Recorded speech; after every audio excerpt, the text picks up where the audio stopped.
그때 의원직 사퇴서를 써놓고 아. 투표에 임했습니다. 지금 하드코어도 이런 하드코어가 없죠. 음. 그리고 윤석열의 늪에 계속 빠지고 있는 중이에요. 현직 대통령이 친위 쿠데타를 일으킨 사건이거든요. 그냥 완전 쌩 까는 것으로 일관에서는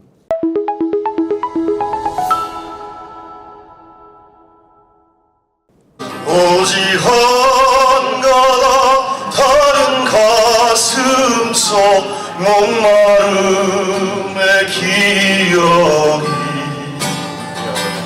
내 이름을 남몰래 쓴다. 다른 목마름으로 민주주의여 만세. 네. 방금 영상 하나를 보고 오셨는데 여러분들 어떻게 보셨는지 모르겠습니다. 블루웨이브 팩트TV의 대선 특별 특집 방송 더불어민주당 공보단 부대변인단이 중심이 돼서 진행하고 있는 이 방송 두 번째 초대 손님 모시고 말씀 나눠보겠습니다.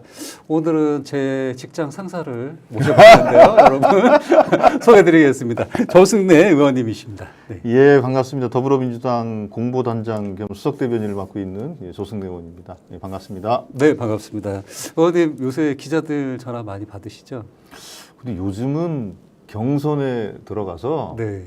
상대적으로 전화가 좀 덜 오는 편이에요. 아, 천만다행입니다. 그러니까 이게 네.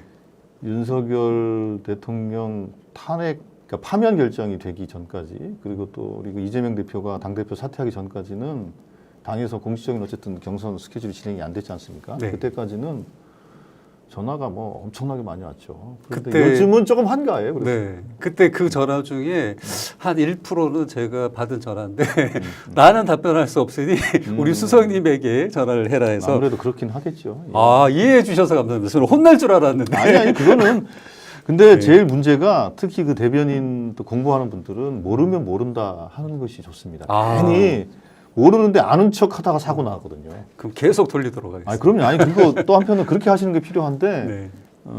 그러면 그건 제가 좀 알아보고 네. 확인해보고 콜백을 해드리겠습니다 하는 게 좋고, 실제로 그 당에서 또 어떤 조직에서 공보 업무를 담당하는 사람들은 내부 취재를 해야 되잖아요. 네. 그럼 자기가 다 모르는 걸 알 수가 없기 때문에, 저도 마찬가지이기 때문에 그런 부분이 있으면 모르는 건 모른다 하고 확인해서 알려줄게 하고 확인해서 알려주면 되는 거니까. 근데 미루기보다는 확인하는 게 좋죠. 아, 네, 맞습니다. 그래서 정말 우리 공보단의 메시지가 어떤 과정을 통해서 나가고 있는지 시청자분들이 좀 이해가 되셨을 것 같습니다. 그 방금 본 영상이 저도 기억에 남는데 어떤 장소에서 언제 노래를 부르신 건지 혹시 설명 가능하실까요? 저게 그 제가 초선 의원 때인데요. 네. 2016년 12월 8일인가 아마 그렇게 되는 것 같은데, 그 박근혜 전 대통령 탄핵 투표를 앞두고 저희 민주당이 그 국회에서 농성을 했습니다. 이번에 뭐 윤석열 탄핵을 위해서 국회 농성 또 광화문 농성했던 것처럼 그때도 국회에서 농성을 했었는데, 농성을 하면서 그 의원들이 72시간 릴레이 발언을 했어요. 1시간씩. 그때는 1시간씩 발언을 했는데, 제가 첫째 날 새벽 4시인가 제가 1시간 제가 이제 주어졌는데, 보통 이제 버스킹이라는 게, 그때까지 버스킹이라는 게 그냥 다 말로만 하는 거고, 1시간 동안 말하는 게 쉽지 않잖아요. 그렇죠. 그러니까 막 자료 갖고 와서 막 읽고 그랬거든요. 그래서 제가 그때 우상호 원내대표 시절인데, 우상호 원내대표한테 제가 물어봤어요. 아니, 그 대표님, 꼭 말만 해야 됩니까? 노래 같은 거 하면 안 돼요? 그랬더니 그 노래 같은 거 해도 되지. 그래서 제가 이제 기타를 치고 첫 시작을 노래를 불렀어요. 그랬더니 이제 그때 이제 로텐도홀에서 새벽이니까 자던 분들이 막 제가 노래하니까 다 깨고 막 이게 뭔 일인가 그래가지고 그런 일이 생겼고, 그리고 나서 저 장면이 바로 그 다음 날 본회의가 계획돼 있고 그러니까 탄핵 전야예요. 전야에 로텐도홀에서 의원총회를 하는데 결의를 다지기 위해 저한테 노래를 한 번 더 해달라 그래서 했던 영상이 저거고요. 일단 두 가지 측면에서 제가 질문이자 놀라기도 한 일인데 이렇게 노래를 잘하시는 의원님이 계셨나? 평소에 노래를 얼마나 좋아하셨길래 이렇게 아이고. 버스킹까지 하셨나? 그러니까 질문이기도 하고 궁금해지기도 하고요. 두 번째는 예. 이 두 번의 탄핵 국면을 이게 경험하셨는데 이 경험이 던져주는 뭐 소회라 그럴까요? 그런 것도 어떤 게 있는지 그것도 궁금합니다. 일단 노래는 뭐 사실 뭐 잘한다기보다는 노래를 좋아하는 편이기도 하고요. 또 한때는 또 노래로 물론 업을 삼았던 적도 잠깐 있긴 있었어요. 와, 있었는데 그러셨어요? 그런데 저 때가 제가 기타를 치고 노래를 불렀는데 저 때가 제가 예전에 그 노무현 대통령 때 청와대 근무를 할 때 그때 보통 공무원들한테 복지 포인트 같은 게 있잖아요. 아, 네네. 그걸로 악기를 살 수가 있어요. 그래서 아. 그때 기타를 제가 사서 기타 제가 중학교 때부터 쳤으니까. 근데 그때 2006년, 7년 그때 조금 한 1, 2년 치고 그리고는 거의 한 10년 만에 또 기타를 잡은 거예요. 저게. 아. 근데 이제 기타가 없어서 국회에서 기타를 구하려고 했더니 기타가 없더라고요. 그 집에까지 갔다 올 수는 없고 그래서 집이 대전이니까 갔다 올 수는 없고 그래서 한참 찾다가 그때 학교 비정규직 노조가 사무실이 저기 그 남영 그쪽에 있었어요. 그러니까 숙대 앞에 있었거든요. 그 거기 가가지고 기타를 빌려온 거예요. 근데 기타를 빌려왔는데 기타가 상태가 너무 안 좋아가지고 기타는 이게 원래 약간 이 줄 같은 튜닝은 하면 되는데 오래 안 쓰고 기타가 좀 싸구려 기타면 이게 장력이 너무 세가 손가락이 엄청나게 아파요.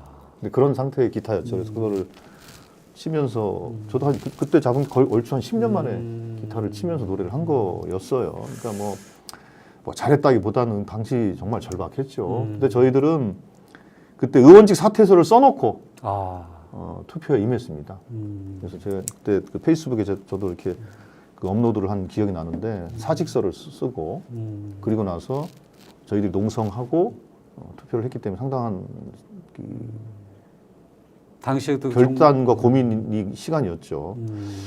그런데 그때와 또 지금을 비교해 보면 그때는 사실 아무것도 아니네요 보니까. 그때는 다른 점이 어떤 게 있었냐면 그 권력의 구조적인 문제이긴 하지만 이게 어떤 특정한 권한이 없는 자의 국정농단, 국정 개입 그리고 권력을 이용한 일종의 그 소위 그 금전적인 문제들, 뭐 뇌물이 됐던 아니면 어떤 무슨 K 뭐 미르 재단이라든지 뭐 이런 것들을 조성함에 있어서 기업들로부터 돈을 소위 작출한 거 이런 혐의들이었거든요. 비리. 그 비리 문제였단 말이에요. 그런데 이번 탄핵은 비리 문제보다는 물론 비리 문제도 이제 나중에 나오겠지만 기저에 깔려 그거보다는 현직 대통령이 친위 쿠데타를 일으킨 사건이거든요. 그러니까 상당한 일종의 말하자면 그 박근혜 대통령 탄핵은 약간 소프트한 주제였다면 이건 정말 하드코어도 이런 하드코어가 없죠. 그렇기 때문에 그 충돌의 양상도 더 격렬하고 그 소위 그 친위 쿠데타 내란 세력들이 끈질기게 저항하는 것도 바로 그런 겁니다. 그때는 그때 집권당 자유한국당이었나요? 새누리당이 분열이 됐거든요. 분열이 되면서 실제로는 그 박근혜 대통령 본인도 약간 좀 수용하고 그러니까 자포자기하고 약간 이런 모습이었고 집권당 내부도 분열돼 있었고 물론 그때도 아스팔트에 태극기 세력들이 엄청난 집회를 했습니다. 이번에 엄청나게 집회가 많아져 보이지만 그때와 지금 비교해 오히려 그때가 규모가 더 컸다고 얘기하는 보도도 있어요. 그리고 그때는 탄핵 파면 결정이 났을 때 4명이 현장에서 사망하고 토탈 6명이 사망했거든요. 네. 그러니까 그러나 그때와 지금이 다른 것은 그때는 집권당이 분열돼 있었기 때문에 정치적 강도는 좀 약했던 거고 지금은 집권당이 똘똘 뭉쳐가지고 소위 이제 그 극우 아스팔트 세력들과 결합이 돼서 강고하게 저항을 하다 보니까 훨씬 더 이 저항의 강도가 센 것처럼 느껴져요. 저항력의 차이가 커졌다. 그렇습니다. 그거는 집권당의 문제인데 근데 또 이런 것도 있는 것 같아요.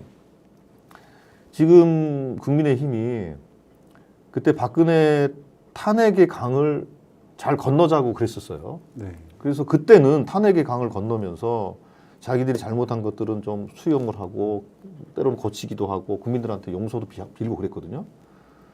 근데 그때 탄핵 강행을 잘못 건넜기 때문에 자기들이 상당한 고통을 받았다 이렇게 느꼈는가 봐요. 그러니까 지금은 강을 그렇게 건너면 안 된다.